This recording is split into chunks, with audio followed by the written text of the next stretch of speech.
Forget gurus. Forget anyone claiming to be an online business expert without going through the challenges of entrepreneurship themselves. The Real Money, Real Business podcast is here to prove the best insights in online business comes from your fellow online business builders. We dig into stories of entrepreneurs selling their business on the Empire Flippers marketplace so that you can learn how they made their business profitable, how they overcame obstacles, and what lessons they learned in their online journey. If you want to take your business and your knowledge to the next level, you've come to the right podcast. Let's get started.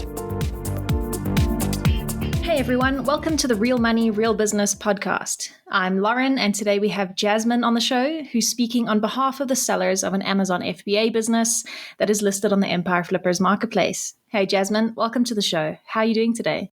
Yeah, great. Hi Lauren, thank you for having me. Wonderful. Yeah, I'm really excited to have you here. I can't wait to learn more about this business. But before we dive in, I'm going to give the listeners a brief summary of the business so they know more about what we're talking about.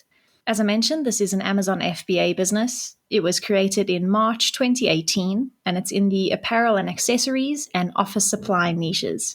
The average revenue for the business is $565,091 per month, and it makes an average of $149,100 per month in net profit. The assets included in the sale are 3 Amazon Seller Central accounts, a domain and all site content and files, supplier contracts and relationships, a Shopify account, a Walmart account, Facebook, Instagram, TikTok, and YouTube social media accounts, as well as trademarks and a pending patent. Please note that inventory is not normally included in the list price, but further details can be provided to verified buyers. For everyone listening, you can visit empireflippers.com/marketplace and search for listing number 64042 to learn more about this business. Or you can unlock this listing to start your due diligence if you're interested in purchasing this asset. So, Jasmine, let's hear from you. Can you fill us in on the seller's background in starting and running online businesses? Yeah, sure. The seller is actually a Chinese couple. They started this business together. It was their first brand after their college graduation. So I guess everyone should be able to understand how much they wanted to be in the hands of someone reliable. They had the same passion for life and the same expectations. And also they knew that China had a very strong supply chain base. So they wanted to do some cross-border business on that. After looking into different platforms, and they decided to put their products on Amazon. Fantastic. That's a wonderful success story. To be able to start this business as their first business out of college is very impressive.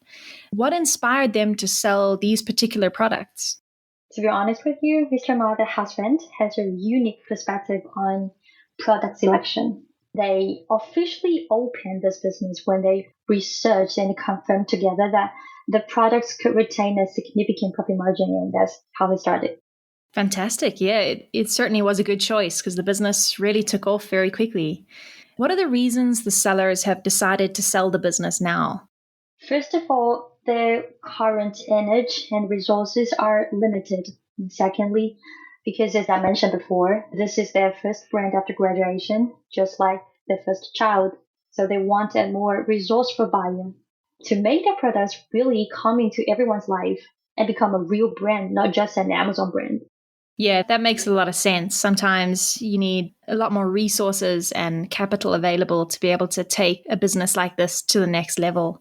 What would you say was the biggest win that the sellers experienced since starting this business? I've seen them as two people come from a platform scouting, selecting products, developing talent, and planning the direction of their company. Within just a few years, they already have a 40 square foot office in the busiest part in China, Shenzhen. Apart from that, I think the biggest victory will be that the products have been verified by the market and recognized by consumers. Did you know that the brand's website is always filled with groups from all over the world emailing them and wanting to become one of their distributors? Yeah, that's fantastic. That's a lot of validation, as you say, for the products, which is wonderful. Were there any big setbacks or challenges that the sellers faced? As far as this business is concerned, at present, their cash flow is kind of limited. They need more resources for this brand to grow. and they don't have it right now. Yeah, that's often the case when it comes to e-commerce businesses like this. Cash flow can definitely be a problem. When it comes to traffic, do the sellers use PPC campaigns or listing description SEO to drive traffic to their products? They only use PPC to bring the traffic to their products. I think because of the limited resources, they only have their in-house operators manage their relevant PPC campaigns right now. Okay, perfect. And I see that the business comes with quite a few social media accounts as well. Are they doing any marketing on social media? Actually, no. They only have a domain that created somehow from an idea from the husband. I think most of the traffic come from naturally, and the fans just create some channels like naturally. Yeah, great. It's great that they're able to get so much traffic naturally. It certainly helps with advertising costs and things like that. What do the sellers see as the major opportunities for growth with this business? Open up different channels, whether online or offline, and sell it to different countries, regions. But at the same time, do more marketing and promotion of outside Amazon. I would say establishing a stable fan group of the brand is crucial. This will allow for a higher product repurchase rate and allowing the brand to gain higher consumer recognition and market share. Yeah, I think those are fantastic growth opportunities that would definitely elevate the business quite quickly. Jasmine, can you walk us through what the supply chain for this business looks like? How many suppliers do the sellers use? Where are they based? And how does inventory get from the suppliers to Amazon? They actually got a lot of raw material suppliers. Well, let me get you through. They're all based in China, of course. Originally, they had a specialist to purchase from different raw materials suppliers and deliver them to an assembly factory for package. Their products don't need to be assembled. They just need to pack different parts together. So that's a packing factory. However, in order to save the future buyers layout in China, they will continue to undertake all supply chain work, and the related fees are already calculated in a brand valuation by Flipper. So in this way, the future owner only needs to communicate with one supplier, that is the couple. Yeah, that's fantastic. Just to clarify there that the couple is willing to work as the mediator there and work with the different suppliers and handle the packing for the buyer?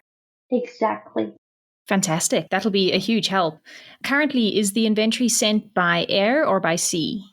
In order to ensure the timeliness, there will be more air transportation, but the products are small and lightweighted, so there is a huge profit margin even if it's transported by air.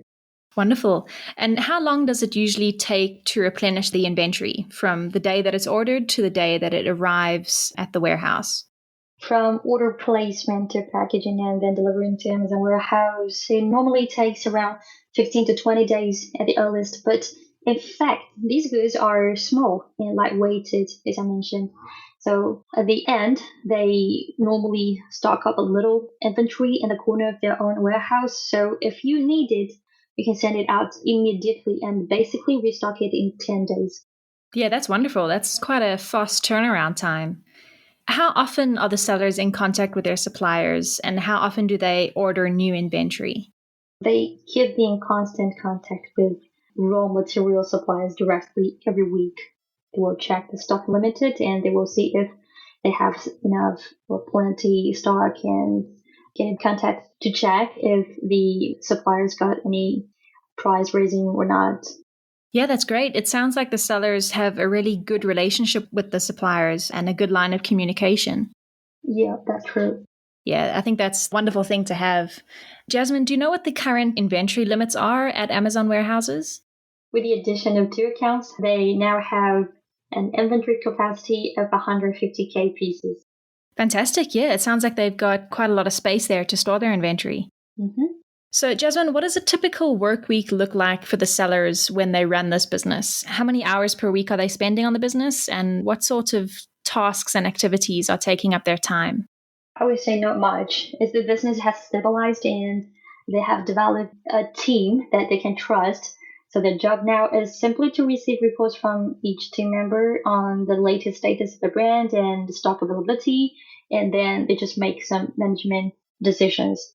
Yeah, it's great that they were able to build it up into such a passive business.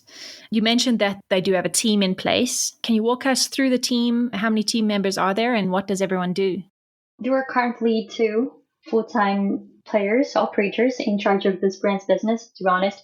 And Amazon FBA is a relatively simple business. And one person with 2 years operations is perfectly adequate.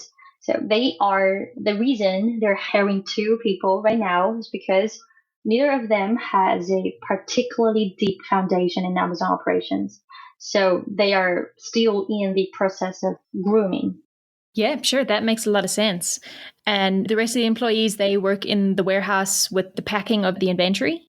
Yeah, there is only one people doing this for the packaging and the warehouse. And I do not think that's a part of the team because they just hire it when they need some packaging. Yeah, that makes a lot of sense.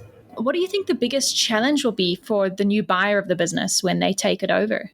If the new buyers just want to maintain the existing traffic and revenue of this brand, well, I think we both agree that there is basically no challenge at all as long as you know how to operate Amazon business. But if you want to bring growth to this business, the biggest challenge should be larger cash flow and brand marketing resources, especially offsite Amazon. Yeah, absolutely. I completely agree with you there. When it comes to helping the new buyer adjust to the business, how much support are the sellers willing to offer the buyer? They are willing to provide all kinds of consulting related to this business, whether it is on the operational skills or new product development, at least within 6 months after the transferring. And also, they're willing to pass on all of their experiences in this category to the new owner. In addition, as I mentioned, they will be a stable supplier for the business to ensure a sufficient inventory in the future. Yeah, I think that's a very generous amount of support that will come in very handy for the new buyer. When it comes time to negotiating the sale of the business, are the sellers willing to negotiate something like an earn-out agreement? Yes, of course. When there's a deal, there is always a negotiation. Fantastic. And would they commit to a non-compete agreement? Yes, of course. That's a basic thing. Wonderful. Well, Jasmine, that leads us to the final question of the interview. So, if you had to put yourself into the shoes of a buyer, why do you think this business is a business worth buying? Because they've already built a great brand foundation there, and they guarantee that it will still be able to maintain a high level of growth for some time to come. And most importantly, it's lucrative enough that I think it must be a business worth buying. Yeah, absolutely. Well said. I think for a business this size to be as streamlined as it is a major achievement. And as you say, it certainly is a very lucrative business. Is there anything else that you would like to share with our listeners that I might have missed? Not as I can think of. Okay, perfect. Well, Jasmine, thank you so much for coming onto the show and giving us a bit more insight into this business. It's been an absolute pleasure having you on, and I appreciate you taking the time out of your day. Yes, and here, have a nice one. All right, everyone, thanks for listening. To learn more and see if this listing has already been sold, head over to empireflippers.com/marketplace and search for listing number 64042. If you're watching this on YouTube, click the link in the description to go straight to the listing. Once you've unlocked this listing, you'll be given everything you need to know about this business. So until next time, enjoy your digital journey.